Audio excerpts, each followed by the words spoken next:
start off by talking about the clinical prognosis. Jan's then going to talk about how to diagnose acute mesenteric ischemia, and then between us we're going to show you some cases about how to treat it and the various options that there are. Can I just, before we get started, just ask for a show of hands in the room who's treated acute mesenteric ischemia? Excellent, quite a lot of people, that's good. Just keep your hands up. More than 5 cases? More than 10? Excellent. Okay, so there's quite a bit of experience in the room.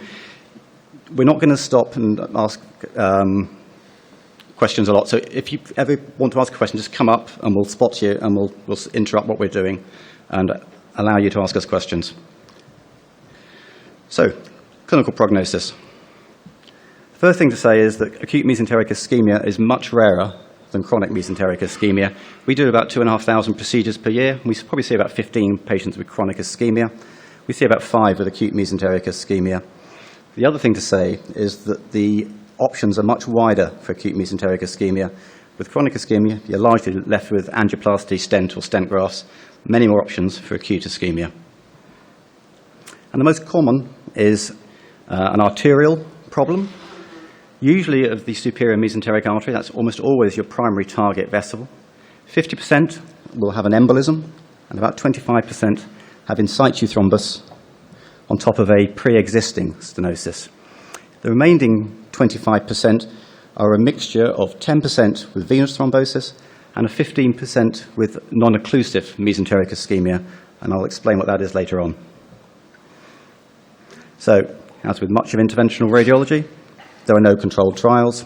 Most of the evidence is just comparing surgery, which is the previous standard for these patients, and interventional radiology and case series. The big key in treating acute ischemia is a prompt diagnosis. If you wait till the bowel's dead, you're not going to do anything. So you've got to get to these patients really quickly, preferably within 12 hours, preferably much earlier than that, before the gangrene set in. Patients present with really severe abdominal pain, and you need a high threshold of suspicion. People often think that these patients are faking it because their pain is much more severe, or that they've got a very low pain threshold, because their pain is much more severe than their physiological measurements tell you. They've got a normal temperature, they may have a bit of a tachycardia, but their blood pressure is usually normal until the bowel's dead. And their laboratory tests are pretty normal. The CRP is minimally raised, as is the white count, and until the bowel's dead, your lactate's normal. And in an acutely ill patient, your lactate can be up to 2. So it's a lactate above 2, and you've probably got some dead bowel in there. So it's time critical, and the 2 things that you need to determine are a high index of suspicion on behalf of the clinician looking at the patient, and then the diagnostic radiologist being aware that this is a time critical diagnosis and getting the CT as soon as they're asked for it. About 40% of the patients will also have bloody diarrhea. Sorry, did someone put the hand up? Nope. So embolus is the commonest cause, much higher the older you get, very rare below the age of 60. Usually cardiac origin, atrial fibrillation being the most common, and the other causes you can see there. About 2/3 of patients have an embolus in more than one site, so they might have a TIA, or they might have a renal embolus, or a splenic embolus, or a leg embolus down their leg, as well as the mesenteric embolus, and that also has to be dealt with. And the thing about embolic disease, you don't know the age of the clot, so it may not respond very well to thrombolysis. The other common group are those with acute on chronic occlusions. So these have either thrombosed off a stenosis, or they've had thrombus form on a stenosis, and that's embolized down. These usually have elderly patients with high atherosclerotic risk factors. The pain is more insidious in onset usually, and they usually have those classic symptoms of chronic arterial mesenteric ischemia, of food avoidance, weight loss, pain 20-30 minutes after eating. It usually involves multiple vessels, as you can see in the slide here, but your primary target is the SMA, and then you might treat the celiac axis and the inferior mesenteric artery secondarily to give you a backup collateral supply. Surgery, which was the mainstay of treatment in the past, used to be embolectomy or thromboendarterectomy.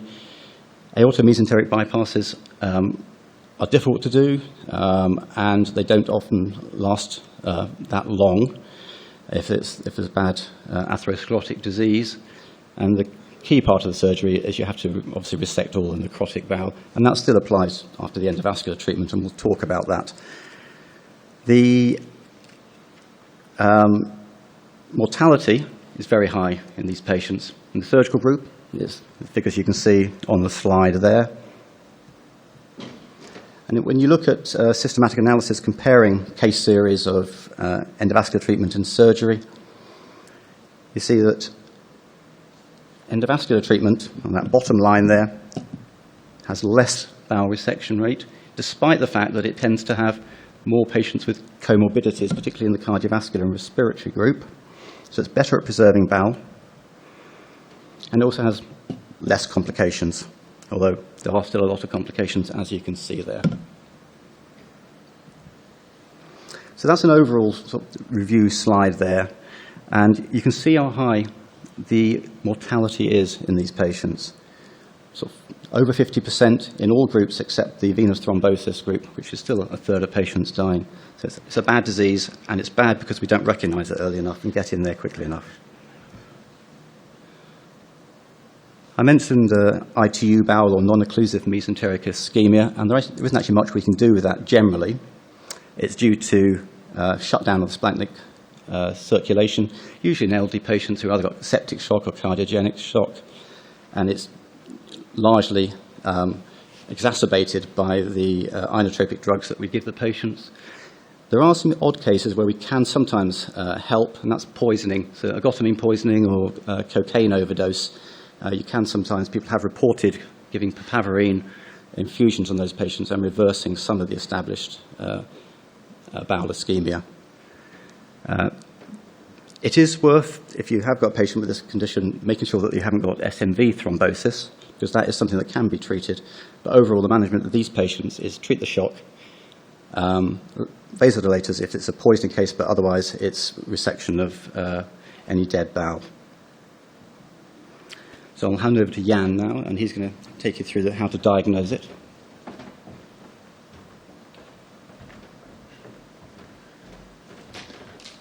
So thank you, Simon.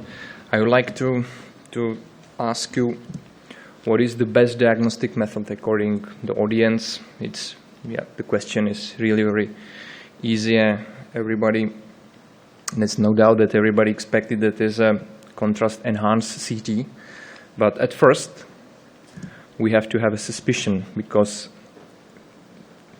the patients could be really in very big different clinical conditions, from the mild abdominal symptoms, abdominal discomfort, to severe abdominal pain and diarrhea. And if somebody suffered from the acute abdomen pain and diarrhea, it's no doubt that the make diagnosis is really very easy. So CTA, computed and contrast-enhanced CTs, nowadays it's available everywhere. 24/7 services are provided in all centers, and arterial phase is used for the evaluation of patency of mesenteric artery. And usually, in case of embolism, the origin of SMA is clearly open, and embolic material tend to lodge to be in a level 4 or 5 centimeters behind the origin, because there is a small narrow of the mesenteric artery. And contrary to embolism, thrombosis is usually on the basis of heavily calcified lesion, which are situated in level of origin, as represent this case. And the same patient on angiography and lateral projection can see excessive calcification and thrombosis at the origin of SMA. But not only vessels are evaluated during the CT, but also the organs. So very important is to see how does it look, the bowel wall. So in an early stage of ileus, we can see the spastic reflex ileus. So there is a thickening of the bowel wall, engorgement of the fat tissue in adjacent, and also the abnormalities in opacification. In intermediate stage, the bowel loops are dilated. the air fluid levels are present, and in a late phase where the bowel gangrene is developed, we can see the pneumatosis intestinalis, so the presence of the gas in the wall of the bowel wall, or just pneumatosis portalis when the gas is present even though in portal system. So when we have a diagnosis, we need the treatment algorithm. So, and according to the Surgery Society, the endovascular treatment should be considered as a first-line treatment. So this is a algorithm which are used in our center. We stratify patients according clinical status and computed tomography. If the patient is in a very bad condition, in septic phase, or if we identify the advanced sign of intestinal ischemia on a CT, the exploratory laparotomy is reasonable. But otherwise, all other patients undergo the endovascular recanalization of SMA. And after that, the observation on ICU unit is applied, and according to the development of clinical symptoms, we just apply the conservative therapy if the clinical symptoms improve, or in case of worsening, of course, the laparotomy is performed.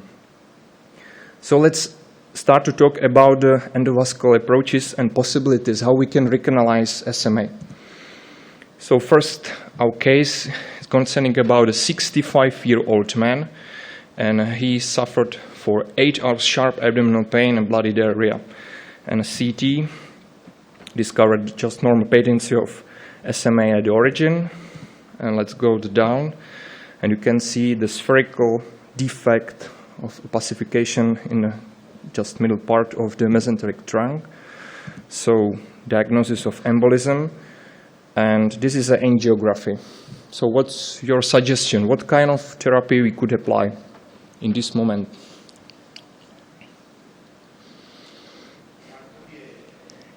So thrombolysis?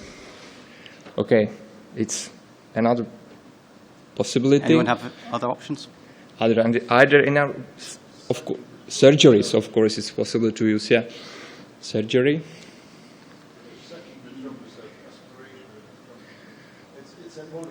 Yeah.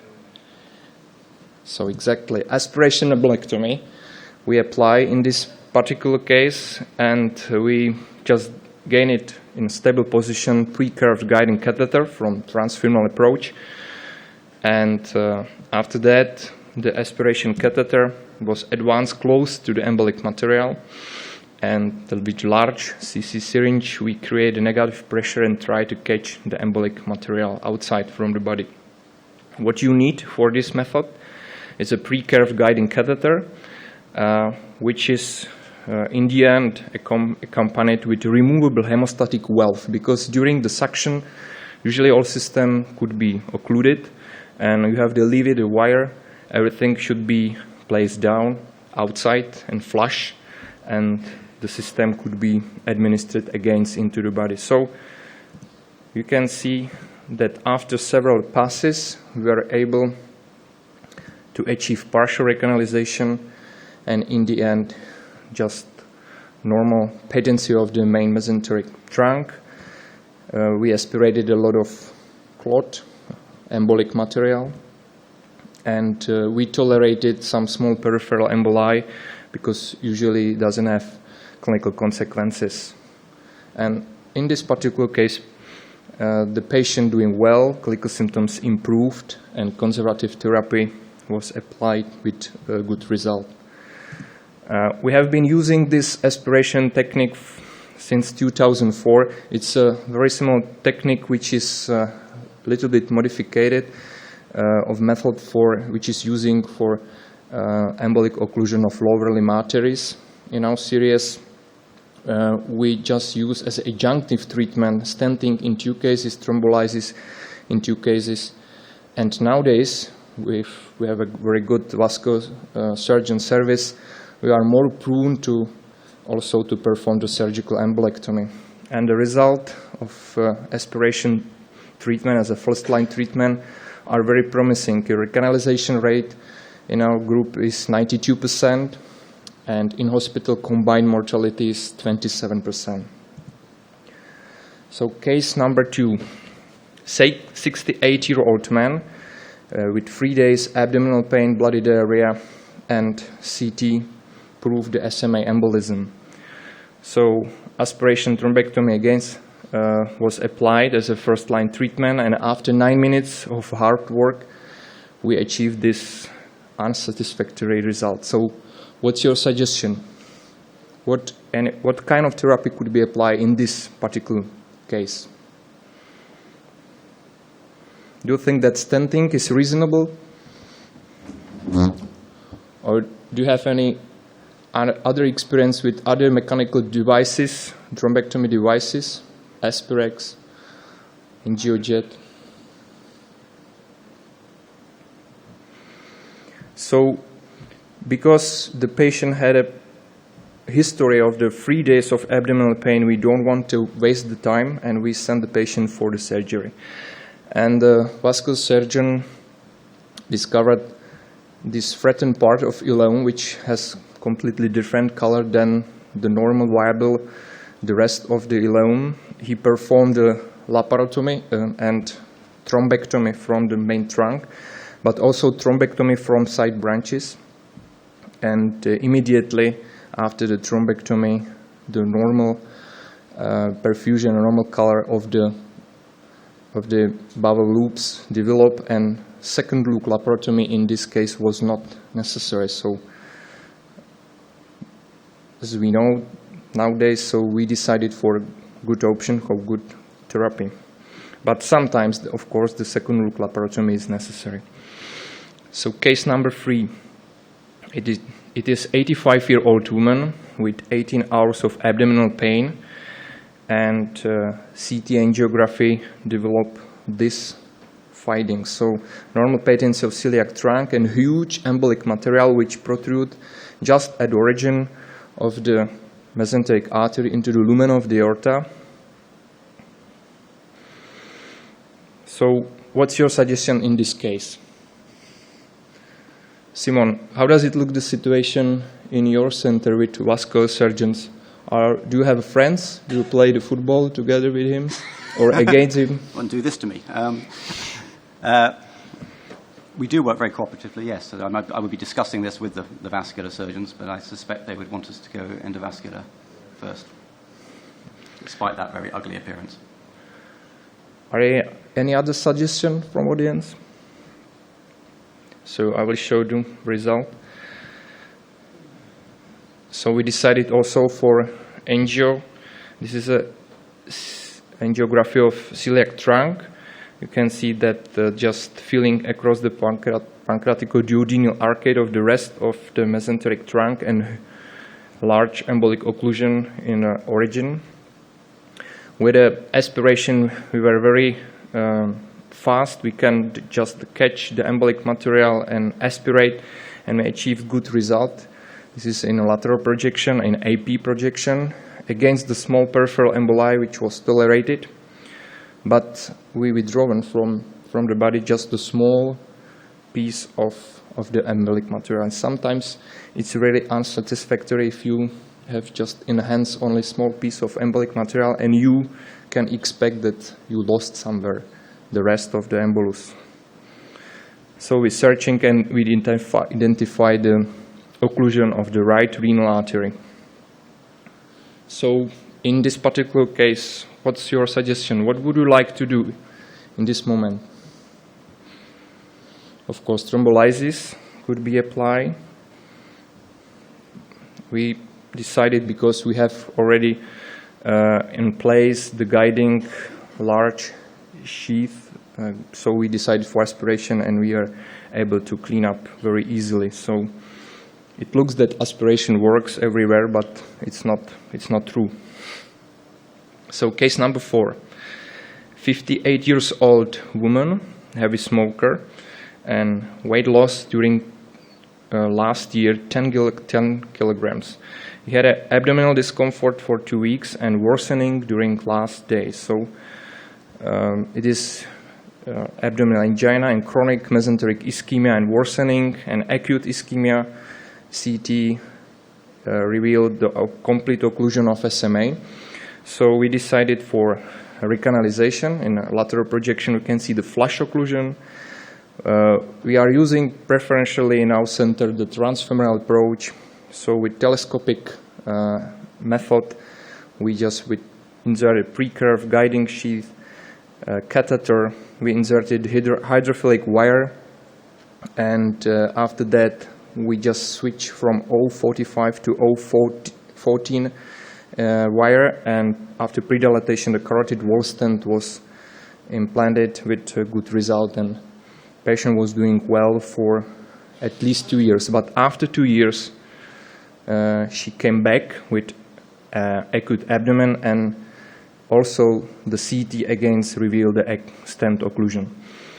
So if you place the stent in a level of region of mesenteric artery, you keep in mind that always you could be in troubles during time, because the stenosis or occlusion can develop, and the rate of the occlusion is relatively high. So in this case, we decided against for aspiration and PTA. We are able to reopen the mesenteric artery. As I said, the restenosis and occlusion of the stent in a region of the mesenteric artery is pretty high, up to 20%. So that's why some centers starts to use the stent graft especially in origin of the mesenteric artery. But in the level of the trunk, where the side branches originated, it's preferentially used the nitinol self-expandable stents, so the stent graft doesn't work in this region. So can I ask you, Simon, can you comment the technique for the flush occlusion? How does it look situation in your center? Do you have any other suggestion? So we do it differently from you. If it's an occlusion we're dealing with, we always come from above, because I want to get the bowel reperfused as quickly as possible, and I think there's a reasonable failure rate. Even if you've got a stump of the SMA, as you have there, of getting through that if you're pushing backwards on yourself. So we always come from a brachial approach, consenting the patient that there is a small risk of a cerebrovascular complication and a slightly higher rate of access complications.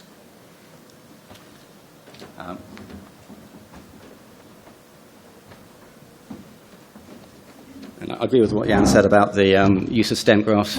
They should be avoided where there are any side branches and where the inferior pancreaticoduodenal arcade comes in, because that's your big collateral if your SMA stent goes down, and you really don't want to cover that.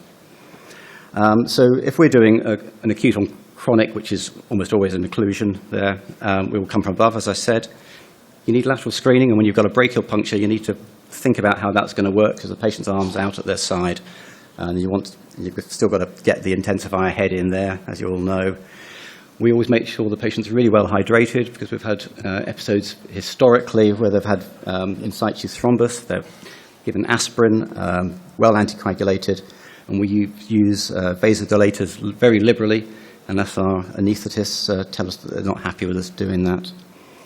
You need a long sheath, and we always pre-dilate, and then we do the same thing as you do with a FEVAR. So as the pre-dilatation balloon's coming down, we slide the sheath through so that the stent, when it goes in, is protected, and then we can then withdraw the sheath and deploy the stent.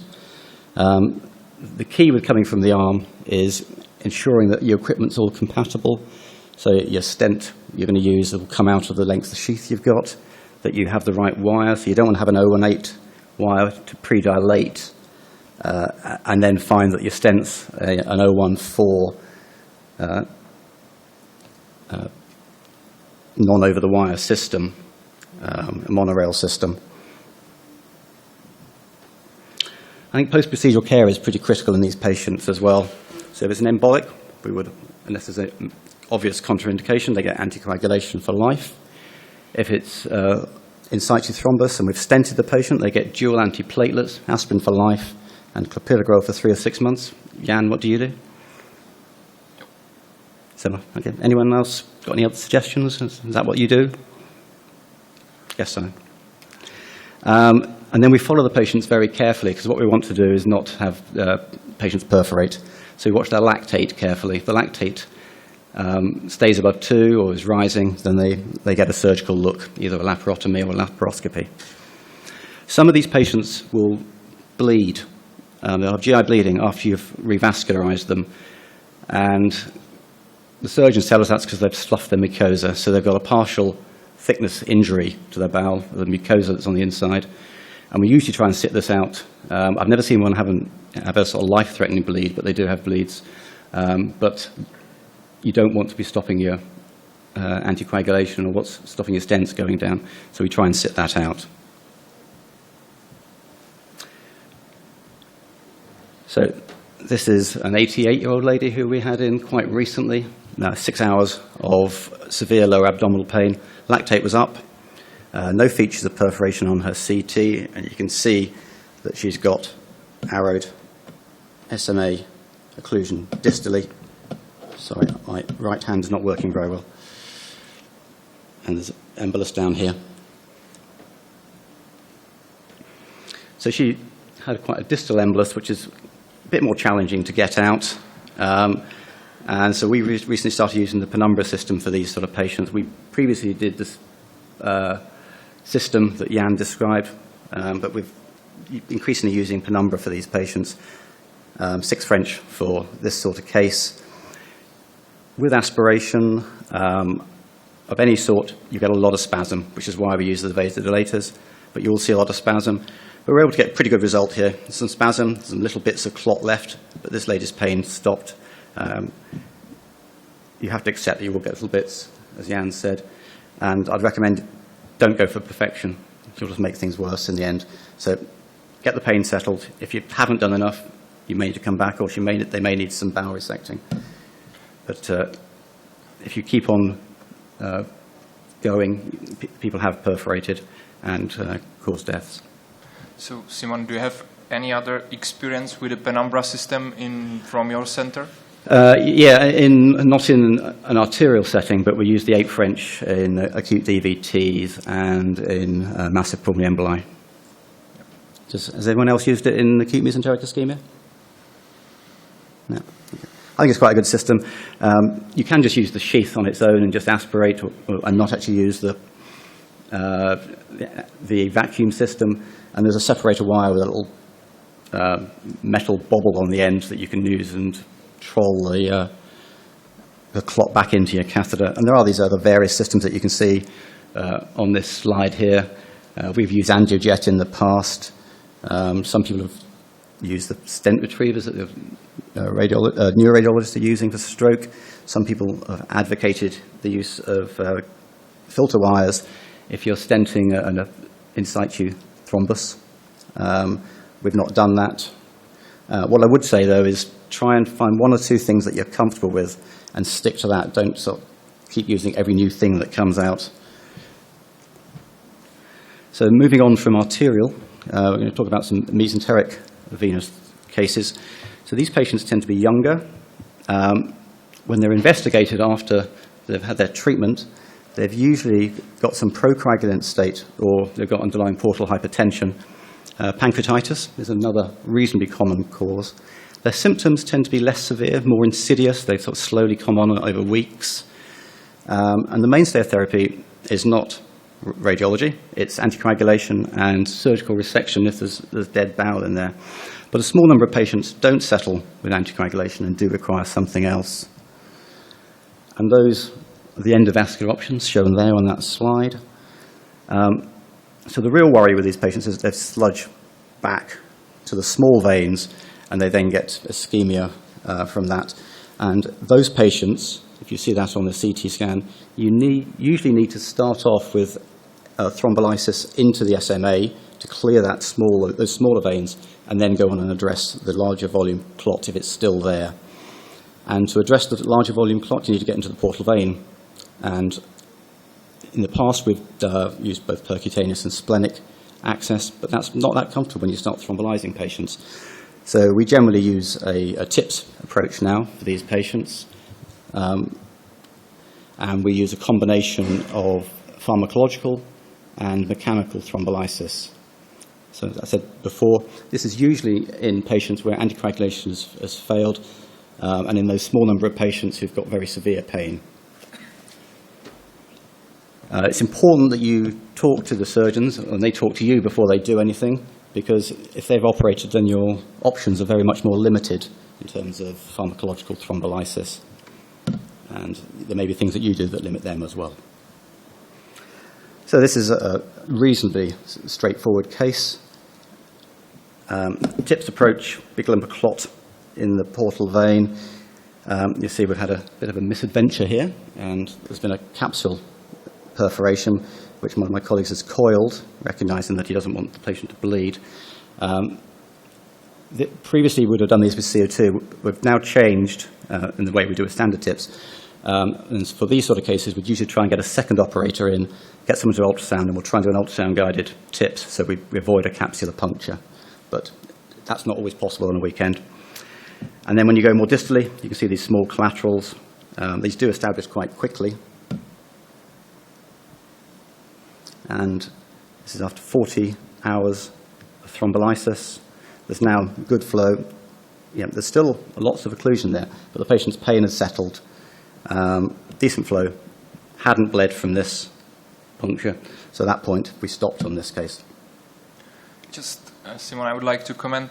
In our center, we have a approach that if we are just in portal vein and with a catheter, of course, the thrombolysis it's possible to use, but usually we create a small diameter shunt to create a flow in a portal system, and with this, where is the flow? It's the lytic cascade is activated, and the solution of the embolus or thrombus could be faster. So that's why we combined just ordinary TIPS, and usually, if it is a young patient, we prefer just bare stent, which during time can occlude it. And yeah, that's my comment, that would it be possible to direct approach to the portal system for thrombolysis and for mechanical fragmentation of thrombus and aspiration, but also the TIPS is occurring as is very important. Yeah. Okay. And what size stent would you put in? It's occurring, portal pressure gradient, but usually we predilate with 8 mm balloons. Okay. So this is a second case, slightly more severe. It's a 25-year-old lady. She was on the pill. She was subsequently found to have protein S deficiency. She was an American tourist. Her father was an American lawyer, which made us all very comfortable. She had 3 weeks of increasing abdominal pain, mildly deranged liver function tests, and normal clotting. And you can see she's got very extensive portal vein clot all the way down. And on other images, you can see it went into the very small veins. So she started off with an SMA approach. And you can see on the late phase, she has no normal inferior mesenteric vein or superior mesenteric vein. Most of her veins have gone. So we wanted to get her small veins open first of all. So she had 32 hours of transarterial venous thrombolysis, which improved things a bit, as you can see, but it's still not great. What would you do next? Audience? Or otherwise I have to ask Jan. Yeah, of course. We have never tried to perform the thrombolysis from artery system, from SMA, and we would suggest to start directly with the TIPS transcatheter approach. So my next suggestion is to try to get in the portal system and continue with the thrombolysis directly into the portal. Okay. Yeah, that's what we did. Had an initial attempt at doing it transhepatically. My colleague couldn't get in that way. So that track was plugged, and then we did a TIPS approach, which is what we routinely do now. This was about 5 or 6 years ago. And you can see very extensive thrombus throughout the portal vein, extending all the way down. So we put fountain pulse spray catheters. So these are 20 centimeter length pulse spray lengths. These are the tips down here, one in the IMV, one in the SMV, pulse sprayed TPA into both sites, being it bolused them, and then left an infusion running. And again, improvement, but it's not looking great, and there's a lot of thrombus left there after 48 hours of venous thrombolysis. And that looked similar to a check angiogram at sort of 36 hours, so we weren't making any progress at this point. And the flow was very sluggish, so we thought we had to establish some flow, so we put a TIPS in. Still a lot of clot down here, so we had to extend these stents with bare metal stents, self-expanding stents. And that's the final appearance of the stented segment. And she had pretty rapid flow after that. She went home, and we got follow-up on her for 3 years, and then we haven't heard from her since that time, but she used to send us letters. We're assuming and hoping things are still okay. So this is another case of something we haven't spoken about yet. 50-year-old patient, abdominal and back pain, hypertension. CT scan, what's the CT scan going to show?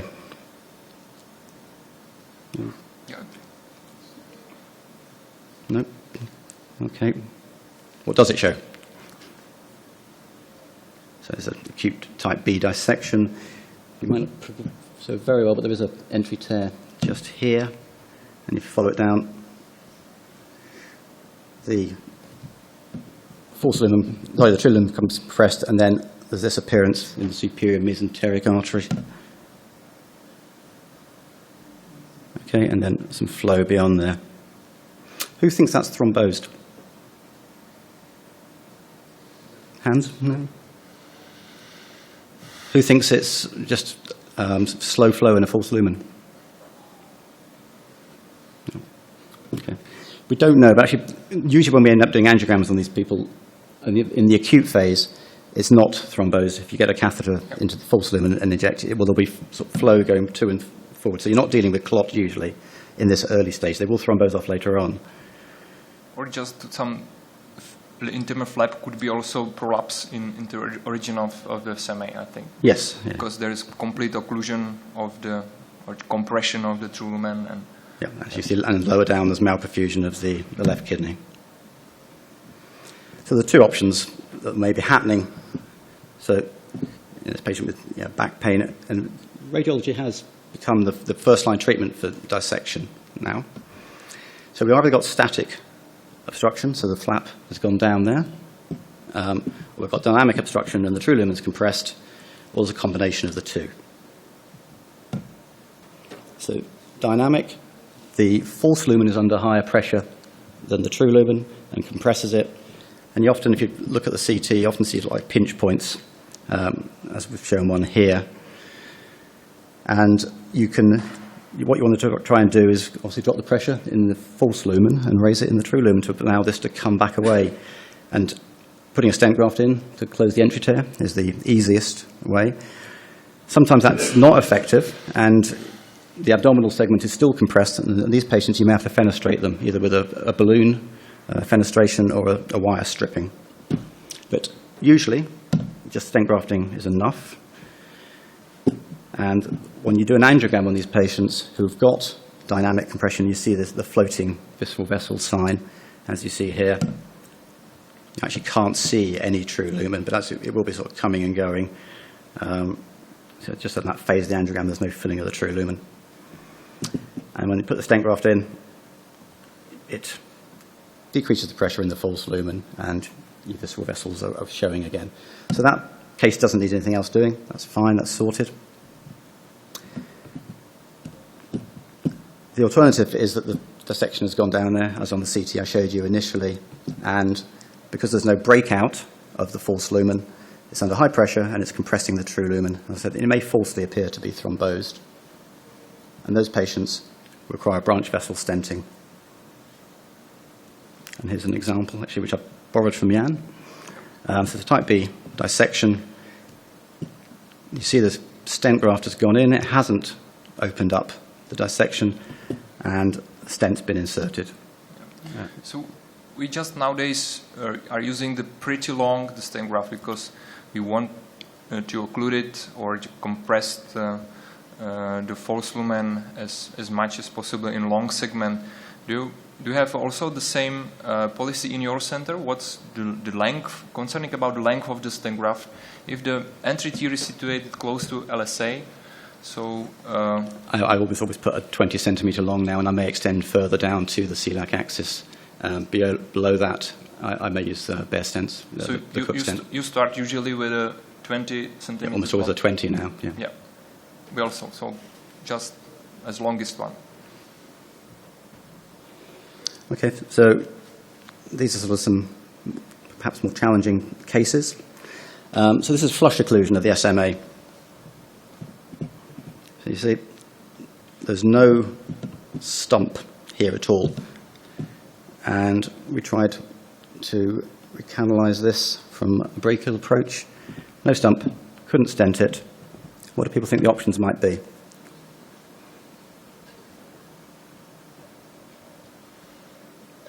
So some hybrid support from your friends from football team? Yeah, has anyone done that? Yeah. So it was the free vessel disease. So celiac trunk was occluded, inferior mesenteric artery. Inferior mesenteric artery was stenosed, so you could try stenting open the inferior mesenteric artery, but in acute ischemia that's not normally enough. It's normally your backup position in case your stent goes down, so you've got a second collateral pathway. But I don't think it's usually going to sort the problem. Yeah. So in this case, the surgeons did a mini midline incision, got the mesentery out, and one of my colleagues was able to puncture the SMA distally. He put a balloon up with a long sheath in here. So these images aren't very good because they're in theatre on an intensifier. Dragged the clot back into the sheath in a similar sort of manner to Jan described earlier. So he's used a balloon to troll it and pull it back in. Cleared the clot and then stented retrogradely from that puncture of the mesentery. And the bowel was viable, so they didn't need to do any further resection. Okay, so we have another one now. So I've got two cases of SMA occlusion, so I'm not going to show you the same thing. So this is a patient with an EVAR 7 years ago. He's on hemodialysis. You might see here that he's got some stents and he's trying to open up his renal artery, so he's got a really bad arteriopath. But that didn't help. He went on hemodialysis. He had chronic mesenteric ischemia. He'd lost 10 kilograms in weight. He had food intolerance. And his CT showed a horrible, heavily calcified vessel with the bare bit of the stent graft also in the way. We couldn't get through that from a brachial approach antegradally. Anyone got any suggestions? Give up? I just would like only to comment that we are presenting very tricky cases where we apply different endovascular techniques. But recently in this year was published the article which compared two groups of patients with chronic mesenteric ischemia, so on the basis of abdominal angina. And the both groups were relatively large, the 3,000 patients on both groups, and it looks that aortomesenteric bypass has a similar result like the stenting in chronic cases concerning about the mortality and morbidity, but the patency of the bypass was better. So vascular surgeon persuade us that if we have some chronic mesenteric ischemia, it's better to start to operate. But I said, but the patency doesn't any talk about the clinical symptoms or the standard normal daily life. So stents works almost same, but the patency, of course, is worse. Yeah, and the other thing, I mean, most of these patients aren't surgical candidates. They've got dreadful atherosclerosis. This patient wasn't an open surgical candidate. So I suppose we could have done what we did last time and got a bit of bowel out and tried to go through that way, and we did talk about that. But then we had another idea. So we came into the celiac axis, and you can see that the inferior pancreatoduodenal arcade is intact, and he's filling a bit of his superior mesenteric artery there. Not seeing great forward flow, but we were sort of hopeful So we thought what we'd try and do is see if we could get round the arcade and maybe open it up that way. So microcatheter round the inferior pancreaticoduodenal arcade. Eventually, got all the way around there. Put a V18 wire through that. And initially we couldn't establish a route through it, but once we got a little loop, a coil into the tip of the soft segment of the V18, we managed to push that through. And at that point I had to call for help because I don't have 3 hands. And someone else snared the wire. We were then able to pull that out the groin, put a fairly long balloon expandable stent from the femoral approach across there. You saw how heavily calcified it was previously, so we needed a strong stent. And then that's the final picture there of established circulation. His pain settled. You can go back to eating steaks. He was a very happy man, and this is 2-year follow-up. So we've probably gone a little bit quicker than we thought we were. So rather than just finishing on that, I'm going to show you a couple of other cases. This is a patient who had an open abdominal aneurysm repair 1 day previously. It was a juxtarenal aneurysm, so he was cross-clamped. And when he woke up, he had a very tender abdomen, more tender than you might expect just from a laparotomy. His lactate was a little bit elevated. So he had a CT scan, and that showed clot in his superior mesenteric artery. So what do you think you'd do with this case? Jan, what would you do? Probably we have more experience from transfemoral approach, and I would like to try it with aspiration. Yeah, I think we'd probably use aspiration, probably use the penumbra this day. So what our presumption was that this was fresh clot from the cross-clamping of the aorta, and it had gone down. Obviously, TPA is a relatively contraindication. Again, it had an operation the day before, and stenting is another option. But we'd aspirate. And actually, we didn't manage to clear all of it, so we did actually give, after talking with the surgeons and realizing that TPA's got a very short half-life, only 5 minutes, we did give a small bolus of TPA as well to try and clear some of the smaller branches, and that seemed to be effective. We certainly wouldn't give a TPA infusion to that sort of patient, but you've got the patient on the table. If they were to bleed, you could potentially do something about it anyway.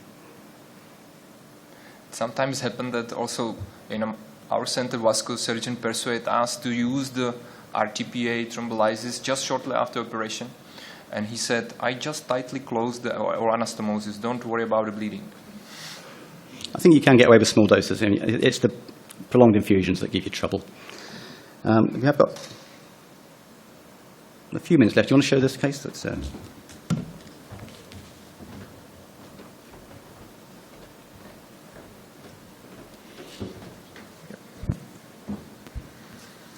So this case concerning about 44-year-old man, and he had 3 episodes of abdominal pain 1 hour after meals during the last month, and he came at emergency unit with acute sharp abdominal pain and nausea and vomiting, and a CT was very interesting. We discovered just only this sign, so you can concentrate on SMA. You can see that just looks like the dissection with thrombosis of the false lumen and compression or just stenotic of the true lumen, and the aorta and all other arteries was without any sign of problems, any dissection or etc. So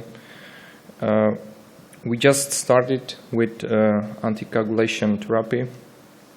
This is a volume rendering reconstruction. And just my question to the audience is, can you guess what kind of diseases it is? Only 60 cases in the world was published in the literature, so it's not so common.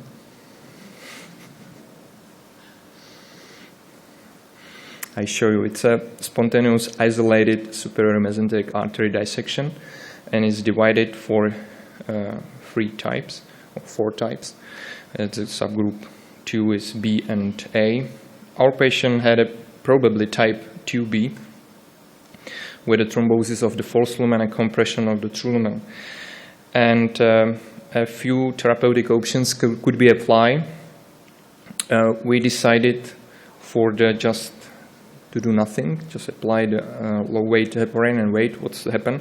After 3 days later, you can see just improvement of the patency of the true lumen, and after 7 days later, it looks almost just normal superior mesenteric artery. So spontaneous isolated superior mesenteric artery dissection could be treated conservatively by watch and wait and antiplatelet and anticoagulation, as was the case of our center. But if the patient had a very bad clinical symptoms, the stent or stent graft could be applied, or thrombolysis, or of course the surgery with thrombectomy or aortomesenteric bypass. And all these examples or these therapies you can identify in the literature was used, and we were lucky that because after just anticoagulation everything was solved. So we've had exactly the same case and the same outcome. The patient settled spontaneously. So I think we'll just draw